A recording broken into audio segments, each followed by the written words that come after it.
असलामुअलैकुम जी। उम्मीद करते हैं कि सारे भी ठीक होंगे। और अज ठंड भी काफ़ी ज़्यादा है। कल भी बहुत ज़्यादा ठंड सी और रात में जो ना बहुत ठंडी हवा भी चल रही सी। तो असी राती फिर खेलिया चिड़ी छिक्का खेलिया। तो बाद चो गर्मी लगे, फिर बाद चों असी बाहर 9 बजे गए रोटी खान। तो हुण जेह्ड़ा वा तकरीबन कोई 7:30 बजे मैं उठ्या। तो हुण बज गए ने 9। तो 1.5 घंटा हो गया कमरे चों बाहर निकलने दिल नहीं करता। तो उत्तों मैं चला लिया वा हीटर। तो थोड़ा जिहा कमरा हुण सकून दे विच हो गया। हुण आपां उठदे हां, उठ के ते शावर लैने आं क्योंकि ठंड काफ़ी ज़्यादा। तो शावर भी लैना, कल भी नहीं नहाते। तो शावर लै के ते फिर चलदे आं बाहर अपना कम्म ते। फिर तुहानूं अज्ज जाके दिखाने हैं की करते हैं। तो उस तो बाद जेह्ड़ा वा ना अज नाश्ता भी आपां बाहरों ही करना है। एक कमरे लिए अज अलमारी लैनी है। कमरे दे विच जेह्ड़ा ना समान काफ़ी ज़्यादा बिखरिया पिया रैंह्दा। ओह्दे लिए अज अलमारी शीटां लैनियां, शीटां लै के मिस्त्री नूं देनियां ने, ओह् बना के देगा 1-2 दिन दे विच। फिर जेह्ड़ा ना प्रॉपर सारा सिस्टम हो जाएगा। हुण जेह्ड़ा उठ के सब तो पैह्ले जेह्ड़ा ना आपां अपना रजाई चक्कनी है। रजाई चक के ते नाल ही फिर आपां फ्रैश हो के ते कम्म ते।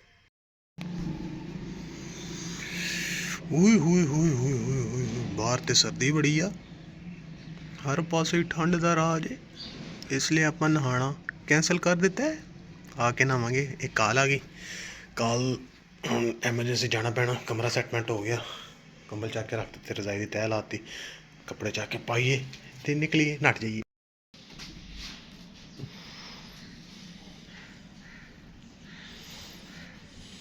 खानी रोटी? रोटी खानी है? रोटी खानी है? खानी है अज भी रोटी इन्हें।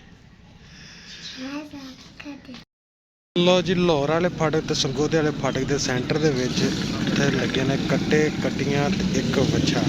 टोटल 11 जानवर ने बाहर सेल। तो मैनू लगता उंज ही लुढ़क जानी है। कट्टी है बैठी हुई है, तो ये उंज ही लल प्यारी हो जानी है जो ये हालात नज़र आ रहे हैं। बाकी माशाल्लाह सेहतमंद ने। तो असी रुके थे कोटले फाटक, इतने सरगोधे वाले फाटक तो बंद से। मैं कहा चलो इतने 1 मिनट रुक जाते हैं। तो भी मित्रों तो बेली होण आ गए आप सैदे एक मझ नूं करनी है इंट्रा यूट्राइन दवाई, यानी कि उसकी बच्चादानी जी ना वो खराब हुई सी। तो उन्होंने हुण आप रखेंगे दवाई जी आप बना ली है। मझ बंदा लैन गया वा, मझ बन के तेन दवाई रख देनी अल्लाह खैर करे। तो एक इक्किया छड्ड के अगले इक्किया आप इन्हूं टीका भी कर देना, तो गब्बन भी जानी है। वो कुत्ता बज्झा, कुत्ते भी कोई ना सुकून नहीं आ रहा। ठंड दे विच भी इन्होंने कोई ना कोई काम पाई रखना।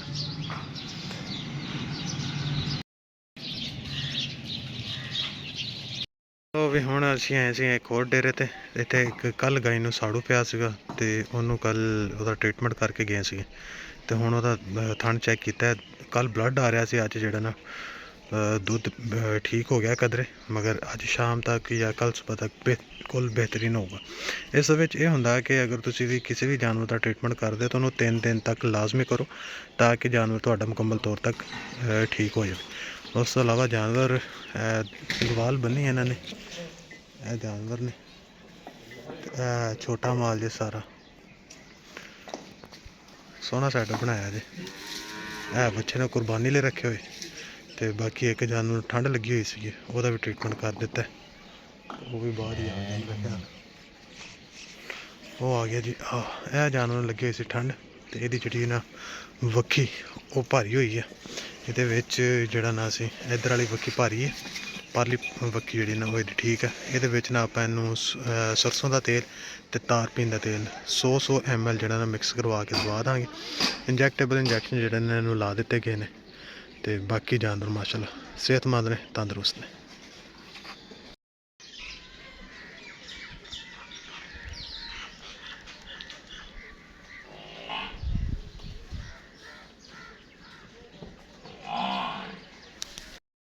लो भी हुण आप आ गए हैं जी पसवाली।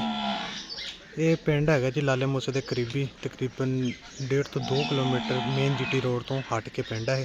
तो हुण आ गए आप इत्थे आप एक गाय नूं टीका करना।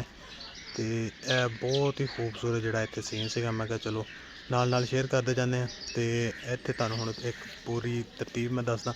ਇਹ ਜਿਹੜੀ ਸਾਈਡ ਨੇ ਜਿਹੜੀ ਤੁਸੀਂ ਦੇਖ ਰਹੇ ਹੋ, ਇਹ ਸਾਰੀ ਮੱਝਾਂ ਲਿਆ, ਇਹਨਾਂ ਦੇ ਵਿੱਚ ਹੀ ਮਾਲੀ ਆ, ਉਹ ਅੰਦਰ ਜਾ ਰਿਹਾ ਮਾਲੀ, ਤੇ ਮਾਲੀ ਇਹਨਾਂ ਦੇ ਵਿੱਚ ਹੀ ਆ। ਜਿਸ ਲਈ ਕੋਈ ਬੋਲਦੀ ਆ ਤਾਂ ਨਾਲ ਹੀ ਕਰਾਸ ਜਿਹੜਾ ਨਾ ਕਰ ਦਿੰਦਾ। ਤੇ ਕੁਛ ਜਾਨਵਰ ਇਹਨਾਂ ਨੇ ਜਿਹੜਾ ਨਾ ਡੇਰੇ ਤੋਂ ਬਾਅਦ ਪੈਲੀ ਦੇ ਵਿੱਚ ਬੰਨ੍ਹ ਦਿੱਤੇ ਨੇ, ਉੱਥੇ ਹਲ ਵਾਇਆ ਤਾਂ ਉਹਦੇ ਵਿੱਚ ਹੀ, ਤਾਂ ਕਿ ਇਹਦੇ ਦੋ ਬੈਨੀਫਿਟ ਹੋ ਜਾਂਦੇ। ਇੱਕ ਤਾਂ ਜਾਨਵਰ ਉੱਥੇ ਖੁਸ਼ਕੀ 'ਤੇ ਜਾ ਕੇ ਬਹਿ ਜਾਂਦੇ ਨੇ ਸਕੂਨ ਦੇ ਨਾਲ, ਕਿਉਂਕਿ ਉੱਤੋਂ ਸਰਦੀਆਂ ਨੇ। ਤੇ ਉਸ ਤੋਂ ਇਲਾਵਾ ਜਿਹੜਾ ਨਾ ਜਾਨਵਰ ਉੱਥੇ ਗੋਬਰ ਵੀ ਜਿਹੜਾ ਨਾ ਖੁਦ ਹੀ ਜਾਨਵਰ ਕਰਕੇ ਆਉਂਦੇ ਨੇ, ਤੇ ਉਹ ਜਿਹੜਾ ਨਾ ਗੋਬਰ ਇਹਨਾਂ ਨੂੰ ਚੱਕਣਾ ਨਹੀਂ ਪੈਂਦਾ, ਤੇ ਉਹ ਆਹਿਸਤਾ ਜਗ੍ਹਾ ਚੇਂਜ ਕਰ ਦਿੰਦੇ ਨੇ, ਤੇ ਉਹ ਸਾਰੀ ਪੈਲੀ ਦੇ ਵਿੱਚ ਜਿਹੜਾ ਨਾ ਗੋਬਰ ਖਿਲਰ ਜਾਂਦਾ ਇੱਕ ਤਰ੍ਹਾਂ ਦਾ। ਤੇ ਇਸ ਤੋਂ ਅਗਰ ਪਿੱਛੇ ਦੇਖਿਆ ਜਾਵੇ, ਪਿੱਛੇ ਤੇ ਇੱਥੇ ਤਲਾਬ ਵੀ ਹੈ ਪਿੱਛੇ। ਅਗਰ ਕਿਸੇ ਜਾਨਵਰ ਨੇ ਪਾਣੀ ਪੀਣਾ ਹੋਵੇ, ਨਹਾਉਣਾ ਹੋਵੇ, ਤਾਂ ਉਹ ਪਿੱਛੇ ਤਲਾਬ ਆ। ਗਰਮੀਆਂ ਦੇ ਵਿੱਚ ਜਿਹੜਾ ਨਾ ਇਹਨੂੰ ਭਰ ਦਿੰਦੇ ਨੇ। ਫਿਲਹਾਲ ਜਿਹੜਾ ਨਾ ਇਹਦੇ ਉੱਪਰ ਗੰਦ ਮੰਦ ਹੈ, ਤੇ ਇਹਦੇ ਵਿੱਚ ਜਿਹੜਾ ਨਾ ਗੋਬਰ ਵਗੈਰਾ ਸੁੱਟਿਆ ਹੋਇਆ। ਤੇ ਹੁਣ ਇਹਨਾਂ ਜਿਸ ਲਈ ਫਸਲਾਂ ਨੂੰ ਪਾਣੀ ਲਾਉਣਾ ਨਾ, ਇਹਨਾਂ ਨੇ ਪੀਟਰ ਲਾ ਕੇ ਪਾਣੀ ਚੱਕਣ ਵਾਲਾ, ਇਹਨਾਂ ਨੇ ਇੱਥੋਂ ਫਸਲਾਂ ਨੂੰ ਪਾਣੀ ਲਾ ਦੇਣਾ। ਇਹਦੇ ਵਿੱਚ ਜਿਹੜਾ ਗੋਬਰ ਦੇ ਵਿੱਚ ਜਿਹੜਾ ਨਾ ਯੂਰੀਆ ਤੇ ਨਾਈਟ੍ਰੋਜਨ, ਯੂਰੀਆ ਔਰ DAP ਦੀ ਜਿਹੜੀ ਖਾਦ ਹੈ, ਉਹ ਕੁਦਰਤੀ ਤੌਰ 'ਤੇ ਪਾਈ ਜਾਂਦੀ ਹੈ। ਯੂਰੀਆ ਕਾਫੀ ਜ਼ਿਆਦਾ ਮਿਕਦਾਰ ਦੇ ਵਿੱਚ ਹੁੰਦਾ। ਤੇ ਅਗਰ ਤੁਸੀਂ ਇਹ ਪਾਣੀ ਲਾਉਂਦੇ ਹੋ ਫਸਲਾਂ ਨੂੰ, ਤਾਂ ਤੁਹਾਨੂੰ ਯੂਰੀਆ ਤੇ DAP ਪਾਉਣ ਦੀ ਲੋੜ ਹੀ ਨਹੀਂ ਪੈਂਦੀ। ਤੇ ਅਗਰ ਇਸ ਤੋਂ ਪਿੱਛੇ ਦੇਖਿਆ ਜਾਵੇ, ਤਾਂ ਪਿੱਛੇ ਘੋੜਿਆਂ ਦਾ ਸਟੱਡ ਬਣਿਆ ਹੋਇਆ ਛੋਟਾ ਜਿਹਾ। ਤਕਰੀਬਨ 7 ਤੋਂ 8 ਘੋੜੇ ਜਿਹੜੇ ਨੇ ਨਾ ਉੱਥੇ ਖੁੱਲ੍ਹੇ ਫਿਰ ਰਹੇ ਨੇ, ਤੇ ਕੋਸ਼ਿਸ਼ ਕਰ ਰਹੇ ਹਾਂ ਕਿ ਉਹ ਵੀ ਤੁਹਾਨੂੰ ਉੱਧਰ ਜਾ ਕੇ ਵਿਖਾਈਏ। ਤੇ ਅਗਰ ਦੂਸਰੀ ਤਰਫ ਆ ਜਾਓ ਤੁਸੀਂ, ਤੇ ਇੱਧਰ ਸਾਰਾ ਗਾਈਆਂ ਮੱਝਾਂ ਵਾਲਾ ਸੈਟਅਪ ਆ, ਬਲਕਿ ਗਾਈਆਂ ਵਾਲਾ। ਤੇ ਗਾਈਆਂ ਦੇ ਖੁੱਲ੍ਹੇ ਬੰਨ੍ਹਣ ਲਈ ਜਗ੍ਹਾ ਜੀ ਉਹ ਪਰਲੇ ਪਾਸੇ, ਉੱਥੇ ਤਕਰੀਬਨ 2 ਤੋਂ 3 ਜਾਨਵਰ ਜਿਹੜੇ ਨੇ ਨਾ ਖੁੱਲ੍ਹੇ ਬੈਠੇ ਹੋਏ ਨੇ, ਤੇ ਬਾਕੀ 3 ਤੋਂ 4 ਜਾਨਵਰ ਜਿਹੜੇ ਨੇ ਇੱਥੇ ਬੱਝੇ ਹੋਏ ਨੇ, ਤੇ ਸਕੂਨ ਦੇ ਨਾਲ ਜਾਨਵਰ ਬੈਠੇ ਹੋਏ ਨੇ। ਦੇਖ ਸਕਦੇ ਹਾਂ ਕਿ ਇੰਨਾ ਗਿੱਲਾ ਵੀ ਨਹੀਂਗਾ, ਕਿਉਂਕਿ ਜਗ੍ਹਾ ਸਾਰੀ ਇੱਧਰ ਪੱਕੀ ਆ। ਉਹ ਜਿਹੜੀ ਜਗ੍ਹਾ ਅੰਦਰ ਆ, ਉਹਦੇ ਵਿੱਚ ਕੱਚੀ ਜਗ੍ਹਾ ਵੀ ਹੈ ਵਾ, ਤੇ ਪੱਕੀ ਜਗ੍ਹਾ ਵੀ, ਯਾਨੀ ਕਿ ਸੋਲੰਗ ਵਗੈਰਾ ਲੱਗਾ ਹੋਇਆ ਥੱਲੇ। ਇੱਕ ਘੋੜਾ ਇੱਧਰ ਵੀ ਖੜਾ ਵਾ, ਯਾਨੀ ਕਿ ਖੂਬਸੂਰਤ ਸੈਟਅਪ ਬਣਾਇਆ। ਮਗਰ ਇੱਥੇ ਥੋੜ੍ਹਾ ਜਿਹਾ ਕੰਮ ਕਰਨ ਦੀ ਜ਼ਰੂਰਤ ਆ, ਤਾਂ ਕਿ ਜਿਹੜਾ ਗੰਦ ਮੰਦ ਜਿਹੜਾ ਸਾਈਡਾਂ 'ਤੇ ਪਿਆ ਹੋਇਆ ਉਹਨੂੰ ਖਤਮ ਕੀਤਾ ਜਾਵੇ, ਤਲਫ ਕੀਤਾ ਜਾਵੇ। ਤੇ ਦੂਸਰਾ ਇਹ ਜਿਹੜਾ ਗੰਦ ਮੰਦ ਪਿਆ ਵਾ, ਇਹਨੂੰ ਖਤਮ ਕਰਕੇ ਖੂਬਸੂਰਤ ਵਿਊ ਜਿਹੜਾ ਨਾ ਉਹ ਦਿੱਤਾ ਜਾ ਸਕਦਾ। ਇਹ ਇੱਕ ਦੌਰ ਦੇ ਵਿੱਚ ਇੱਥੇ ਕਹਿੰਦੇ ਕਿ ਬਹੁਤ ਅੱਛੇ ਜਾਨਵਰ ਹੁੰਦੇ ਸੀ। ਅੱਜ ਹੈਗੀ ਆ 2025 ਦਾ ਦੂਸਰਾ ਦਿਨ, ਯਾਨੀ ਕਿ 2 ਜਨਵਰੀ ਅੱਜ। ਤੇ ਅੱਜ ਤੋਂ 15 ਤੋਂ 16 ਸਾਲ ਪਹਿਲੇ ਇਸ ਡੇਰੇ ਦੀਆਂ ਰੌਣਕਾਂ ਕਹਿੰਦੇ ਸੀਗੇ ਬੜੀਆਂ ਉੱਚੀਆਂ ਹੁੰਦੀਆਂ ਸਨ, ਕਿ ਇੱਥੇ ਹਰ ਤਰ੍ਹਾਂ ਦਾ ਜਾਨਵਰ ਜਿਹੜਾ ਨਾ ਮਿਲਦਾ ਹੁੰਦਾ ਸੀਗਾ। ਉਸ ਟਾਈਮ ਜਿਹੜਾ ਚੰਗੇ ਜਾਨਵਰ ਦਾ ਰੇਟ ਹੁੰਦਾ ਸੀ, ਉਹ 25 ਤੋਂ 30 ਹਜ਼ਾਰ ਰੁਪਇਆ ਰੇਟ ਹੁੰਦਾ ਸੀਗਾ। ਕਹਿੰਦੇ ਮੈਂ 2 ਦਿਨ ਪਹਿਲੇ ਇੱਥੋਂ ਫਿਰ ਕੇ ਗਿਆ, ਤੇ ਕਹਿੰਦੇ ਸੀਗੇ ਕਿ ਜਿਸਲੇ 25-30 ਹਜ਼ਾਰ ਦਾ ਜਾਨਵਰ ਇੱਥੇ ਵਿਕਦਾ ਹੁੰਦਾ ਸੀ, ਤਾਂ ਲਾਗੇ ਵਾਲੇ ਪਿੰਡਾਂ ਦੇ ਵਿੱਚ ਪਤਾ ਹੁੰਦਾ ਸੀਗਾ ਕਿ ਹਾਜੀ ਸਾਹਿਬ ਨੇ ਇੰਨੇ ਦਾ ਡੰਗਰ ਵੇਚਿਆ। ਤੇ ਉਸ ਟਾਈਮ 20 ਤੋਂ 30 ਹਜ਼ਾਰ ਰੁਪਏ ਦੀ ਵੈਲਿਊ ਹੁੰਦੀ ਸੀ। ਉਸ ਤੋਂ ਇਲਾਵਾ ਜਾਨਵਰਾਂ ਦੇ ਚਾਰਾ ਜਿਹੜਾ ਵਾ ਉਹ ਕੱਟ ਕੇ ਲੈ ਆਏ ਨੇ ਬੰਦੇ, ਤੇ ਜਾਨਵਰਾਂ ਦਾ ਚਾਰਾ ਜਿਹੜਾ ਵਾ ਉਹ ਟੋਕੇ ਦੇ ਸਾਹਮਣੇ ਪਿਆ ਵਾ। ਤੇ ਜਿਸ ਲਈ ਇਹਨਾਂ ਦਾ ਪਾਉਣ ਦਾ ਟਾਈਮ ਹੋਣਾ, ਇਹਨਾਂ ਨੇ ਕੁਤਰ ਕੇ ਤੇ ਜਾਨਵਰਾਂ ਦੀਆਂ ਖੁੱਲੀਆਂ ਦੇ ਵਿੱਚ ਪਾ ਦੇਣਾ। ਇੱਥੇ ਸਿਰਫ ਜਿਹੜਾ ਨਾ ਤੂੜੀ ਤੇ ਹਰਾ ਪੱਠਾ ਜਿਹੜਾ ਨਾ ਉਹ ਇਸਤੇਮਾਲ ਕੀਤਾ ਜਾਂਦਾ। ਤੇ ਹੁਣ ਚੱਲਦੇ ਹਾਂ ਆਪਾਂ ਹੌਲੀ। ਇਹ ਤੋਂ ਡਰ ਵੀ ਲੱਗ ਰਿਹਾ ਵਾ ਕਿ ਕਿਤੇ ਆਪਣੇ ਵੱਲ ਨੂੰ ਸਿੱਧਾ ਨਾ ਹੋ ਜਾਏ। ਇੱਥੋਂ ਹੁਣ ਟੱਪ ਕੇ ਤੇ ਚੱਲਦੇ ਹਾਂ ਅਗਲੇ ਪਾਸੇ, ਦੇਖਦੇ ਹਾਂ ਕੀ ਹਿਸਾਬ ਕਿਤਾਬ। ਬੀਮਾ ਪਾਲਿਸੀ ਜਿਹੜੀ ਆਪਾਂ ਕਰਾਈ ਕੋਈ ਨਹੀਂ ਗਈ, ਤੇ ਦੇਖਦੇ ਹਾਂ ਹੁਣ ਹੌਲੀ ਕੀ ਕਰਦਾ ਹੈ। ਆਉਂਦਾ ਤਾਂ ਨਹੀਂ ਗਾ ਇਹਨੂੰ, ਮਗਰ ਇੱਥੇ ਪਾਣੀ ਆ ਥੱਲੇ, ਬਾਬਾ ਚਿਕੜੀ ਤੇ ਚਿਕੜੀ ਹੋਈ ਪਈ ਹੈ। ਦੇਖਦੇ ਹਾਂ, ਕੋਸ਼ਿਸ਼ ਕਰਦੇ ਹਾਂ। ਨਹੀਂ, ਮਾਲੀ ਆਪ ਹੀ ਡਰਦਾ। ਦੇਖੋ ਇੱਥੇ ਬਾਬਾ ਚਿੱਕੜ ਹੋਇਆ ਪਿਆ ਵਾ, ਤੇ ਹੈ ਵੈਸੇ ਸਕੂਨ ਹੀ ਆ। ਠੰਡ ਕਾਫੀ ਜ਼ਿਆਦਾ ਵਾ, ਮਗਰ ਇਹਦੇ ਥੱਲੇ ਜਿਹੜਾ ਨਾ ਸਕੂਨ ਹੀ ਆ। ਹੁਣ ਦੇਖੋ ਜੀ ਇੱਧਰ ਘੋੜਿਆਂ ਜਿਹਨੇ ਘੋੜੇ ਤਕਰੀਬਨ 1 2 3 4 5 6 7 8, ਤੇ ਇੱਕ ਉਹ ਖੋਤਾ ਵੀ ਹੈ ਪਿੱਛੇ। 8 ਘੋੜੇ ਨੇ ਇੱਥੇ, ਤੇ 9ਵਾਂ ਜਿਹੜਾ ਨਾ ਖੋਤਾ ਹੈ, 8ਵਾਂ ਕਿ 9ਵਾਂ। ਇਹ ਦੇਖੋ, ਇਹ ਤਕਰੀਬਨ ਹੋਣਾ ਮੇਰਾ ਖਿਆਲ ਹੈ ਕੋਈ 5 ਕੁ ਮਹੀਨੇ ਦਾ ਹੋਣਾ ਬੱਚਾ ਇਹ। ਜਿਹੜੀ ਘੋੜੀ ਆ ਉਹ ਜਿਹੜਾ ਨਾ 11 ਕੁ ਦਿਨ ਦੇ ਬਾਅਦ ਜਿਹੜਾ ਨਾ ਦੁਬਾਰਾ ਮੇਟ ਹੋ ਜਾਂਦੀ ਹੈ। ਤੇ ਇਹ ਵੀ ਨਾਲ ਖੜੀ ਹੈ। ਇੱਕ ਜਿਹੜਾ ਵਾ ਬੱਚਾ ਉਹ ਖਲੋਤਾ ਵਾ ਉੱਧਰਲੇ ਪਾਸੇ। ਜੇ ਮੱਝ ਆ ਗਈ ਆ, ਮੱਝ ਨੂੰ ਕਰਨ ਲੱਗਿਆ ਟੀਕਾ। ਇਹਨੂੰ ਚੈੱਕ ਕਰਦੇ ਹਾਂ ਪਹਿਲੋਂ, ਤੇ ਫਿਰ ਦੇਖਦੇ ਹਾਂ ਕੀ ਕਰਨਾ ਇਹਦਾ। ਕਰਨਾ ਕਿ ਸ਼ਾਮੀ ਕਰਨਾ ਟੀਕਾ, ਕਿਉਂਕਿ ਇਹਨੂੰ ਅੱਗੇ ਵੀ ਇੱਕ ਦਿਨ ਕੀਤਾ, ਤੇ ਅੱਜ ਫਿਰ ਬੋਲ ਪਈ। ਲਓ ਜੀ, ਕੁਛ ਕੁਤਰਾ ਜਿਹੜਾ ਨਾ ਕੁਤਰ ਹੋ ਗਿਆ। ਪਰਾਲੀ ਵਿੱਚ ਕੁਤਰਦੇ ਨੇ, ਤੇ ਬਰਸੀਮ ਦਾ ਚਾਰਾ ਹੈ ਜੇ ਸਾਰਾ, ਤੇ ਵਿੱਚ ਜਿਹੜਾ ਬਹੁਤਾ ਨਾ ਉਹ ਸਰੋਂ ਹੀ ਆ, ਕਿਉਂਕਿ ਪਹਿਲਾਂ ਲੋ ਆ, ਤੇ ਲੋ ਜਿਹੜਾ ਪਹਿਲਾਂ ਵਾ ਉਹਦੇ ਵਿੱਚ ਸਰੋਂ ਵੀ ਖਿੱਚ ਕੇ ਲਿਆਂਦੀ ਹੈ ਮੇਰੇ ਖਿਆਲ ਵਿੱਚੋਂ। ਲੋ ਜੀ ਹੁਣ ਆ ਗਏ ਆਪਾਂ ਜੀ ਫਾਰਮ ਮੈਸ ਤੋਂ ਗੁਜਰਾਤ। ਹੈ ਸਾਹਿਬ ਨੇ ਇੱਕ ਜੈਕਟ ਲੈਣੀ ਸੀ, ਉਹ ਟਰਾਈ ਕਰ ਲੈਣੇ ਹੈ ਸਾਹਿਬ। ਇੱਥੋਂ ਲੈ ਕੇ ਤਾਂ ਹੁਣ ਫਿਰ ਵਾਪਸ ਚੱਲਦੇ ਹਾਂ। ਠੀਕ ਆ ਮਿੱਤਰੋ ਤੇ ਬੇਲੀ ਹੁਣ ਆ ਗਏ ਆਪਾਂ ਜੀ ਪੰਜਮ ਕਿਸਾਨੇ ਡੇਅਰੀ ਤੇ ਆਪਣਾ ਚੱਕਰ ਹੁੰਦਾ ਇੱਥੇ ਤੇ ਆਪਾਂ ਹੀ ਕੰਸਲਟ ਕਰਦੇ ਹਾਂ। ਤੇ ਇੱਥੇ ਸਾਰੇ ਜਾਨਵਰ ਜਿਹੜੇ ਨੇ ਨਾ ਡਰਾਈ ਮੈਟਰ ਤੇ ਹੀ ਪਾਲੇ ਜਾਂਦੇ ਨੇ ਤੇ ਗਵਾਲ ਕਹਿ ਲਓ ਕਿ ਬੰਨੀ ਹੋਈ ਆ ਤੇ ਜਾਨਵਰਾਂ ਨੂੰ ਸਾਈਲੇਜ ਤੇ ਤੂੜੀ ਮਿਕਸ ਕਰਕੇ ਦਿੱਤੀ ਜਾਂਦੀ ਹੈ ਤੇ ਨਾਲ ਡੇਅਰੀ ਲੈਕ ਵੰਡਾ ਜਿਹੜਾ ਇਸਤੇਮਾਲ ਕੀਤਾ ਜਾਂਦਾ। ਇਹ ਜਾਨਵਰ ਦਾ ਫੋਨ ਆਇਆ ਸੀਗਾ ਜੀ, ਇਹ ਜਾਨਵਰ ਜਿਹੜਾ ਨਾ ਹੀਟ ਤੇ ਆ, ਇਹਨੂੰ ਹੁਣ ਆਪਾਂ ਚੈੱਕ ਕਰਾਂਗੇ। ਚੈੱਕ ਕਰਕੇ ਤੇ ਫਿਰ ਅਗਲੇ ਘਰ ਪੰਜਮ ਕਿਸਾਨੀ ਇੱਕ ਹੋਰ ਜਾਨਵਰ ਚੈੱਕ ਕਰਨੇ ਤੇ ਉੱਥੇ ਚੱਲਾਂਗੇ ਜਾ ਕੇ। ਇਹ ਮਿਲਕਿੰਗ ਮਸ਼ੀਨ ਚੱਲ ਰਹੀ ਆ, ਉਹਦੀ ਆਵਾਜ਼ ਆ ਰਹੀ ਹੈ ਤੇ ਜਾਨਵਰਾਂ ਦੀ ਮਿਲਕਿੰਗ ਜਿਹੜੀ ਨਾ ਹੋ ਰਹੀ ਹੈ ਉਹ ਤੁਹਾਨੂੰ ਦਿਖਾਉਂਦੇ ਆ। ਦੂਸਰੇ ਜਾਨਵਰ ਦੀ ਮਿਲਕਿੰਗ ਹੋ ਰਹੀ ਹੈ। ਇਹ ਬਾਂਹ ਦੇ ਨਾਲ ਇੰਨੀ ਸੋਈ ਨਿਕਲਣ ਲੱਗ ਗਈ ਤੇ ਗੱਲਾਂ ਹੀ ਮੁੱਕ ਗਈਆਂ। ਬੰਦਾ ਉਂਝ ਹੀ ਡੰਗਰ ਮੋਟੇ ਕਰੀ ਹੈ ਬਾਹਾਂ ਪਾ ਪਾ ਮੋਟੀ ਮੋਟੀ ਲੱਗਦੀ ਹੈ ਬਾਂਹ ਪਾ ਕੇ ਜੀ। ਆਹ ਗਾਂ ਦੀ ਮਿਲਕਿੰਗ ਹੋ ਰਹੀ ਹੈ, ਆਹ ਕਲਸਟਰ ਲੱਗੇ ਹੋਏ ਨੇ ਇਹਨੂੰ। ਜਿਹੜੀ ਮਸ਼ੀਨ ਆ ਡਬਲ ਬਾਕ ਡਬਲ ਕਲਸਟਰ ਆ ਤੇ ਗਾਈਆਂ ਦੀ ਜਿਹੜੀ ਚਵਾਈ ਆ ਉਹ ਮਸ਼ੀਨ 'ਤੇ ਹੁੰਦੀ ਹੈ ਤੇ ਮੱਝਾਂ ਜਿਹੜੀਆਂ ਨੇ ਉਹ ਹੱਥ 'ਤੇ ਚਵਾਈ ਕੀਤੀ ਜਾਂਦੀ ਹੈ। ਉਹ ਮੁੰਡਾ ਬੈਠਾ ਹੋਇਆ ਮੱਝ ਦੇ ਥੱਲੇ, ਉਹ ਚਵਾਈ ਕਰ ਰਿਹਾ। ਇਹ ਇੱਕ ਗਾਈ ਨਵੀਂ ਆਈ ਹੈ ਤੇ ਉਹਦੇ ਪਿੱਛੇ ਫੀਮੇਲ ਬੱਚਾ, ਇਹਨੂੰ ਅਸੀਂ ਸੇਲ ਕਰ ਦੇਣਾ।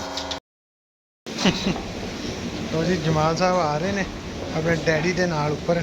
ਇਮਤਿਆਜ਼ ਮਾਰਟ ਮੁੰਡਾ ਬਿਲਕੁਲ ਸਹਿਮਿਆ ਹੋਇਆ।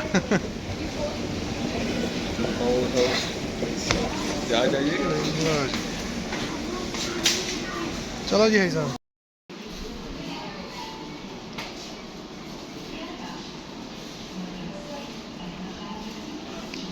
ਲੋ ਜੀ ਅਸੀਂ ਇਮਤਿਆਜ਼ ਮਾਰਟ ਗੁਜਰਾਤ ਤੇ ਜਮਾਲ ਆਪਣੇ ਡੈਡੀ ਦੇ ਨਾਲ। ਇਹ ਝੂਲਾ ਲੈਣਾ ਫੇ ਲੈਣਾ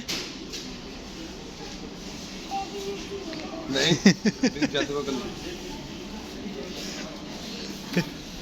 ਜੀ। ਸਬਜ਼ੀ ਦਾ ਪੋਰਸ਼ਨ ਤੇ ਵੈਜੀਟੇਬਲਸ ਫਰੂਟ ਤੇ ਆਈਸਕ੍ਰੀਮ ਤੇ ਚਿਕਨ ਵਗੈਰਾ ਸ਼ਾਪਸ ਆ ਗਈਆਂ ਥੱਲੇ ਤੇ ਇੱਧਰ ਆ ਗਿਆ ਆਪਣਾ ਕਾਊਂਟਰ ਤੇ ਇਹ ਪਰਚੇਜ਼ਿੰਗ ਤੇ ਹੁਣ ਜਿਹੜਾ ਅੱਗੇ ਬਿੱਲ ਕਰਾ ਕੇ ਦੇ ਘਰ। Value at the end of the day ਅਸੀਂ ਆ ਗਏ ਹਾਂ ਜੀ ਡਾਕਟਰ ਸੌਸੀ ਤੇ ਭੁੱਖਾ ਭੁੱਖਾ ਚਿਹਰਾ ਕੁਛ ਕਹਿ ਰਿਹਾ ਅਸੀਂ।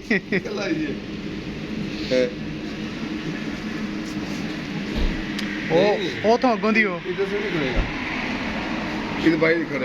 ਚਾਚੂ ਕਿੱਧਰ ਹੈ?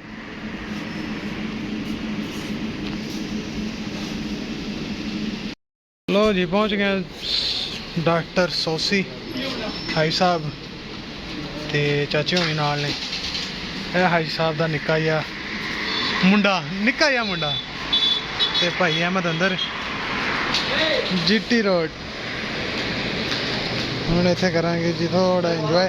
ਧੁੰਦ ਵੀ ਕਾਫੀ ਜ਼ਿਆਦਾ ਪੈ ਗਈ ਹੈ ਤੇ ਇਹ ਹੁਣ ਜਿਹੜਾ ਨਾ ਅਸੀਂ ਵੀ ਇਜਾਜ਼ਤ ਹੀ ਮੰਗਣੀ ਹੈ ਡਾਕਟਰ ਸੌਸੀ ਖਾਂਦਿਆਂ ਆਰਡਰ ਮਿਲ ਗਿਆ।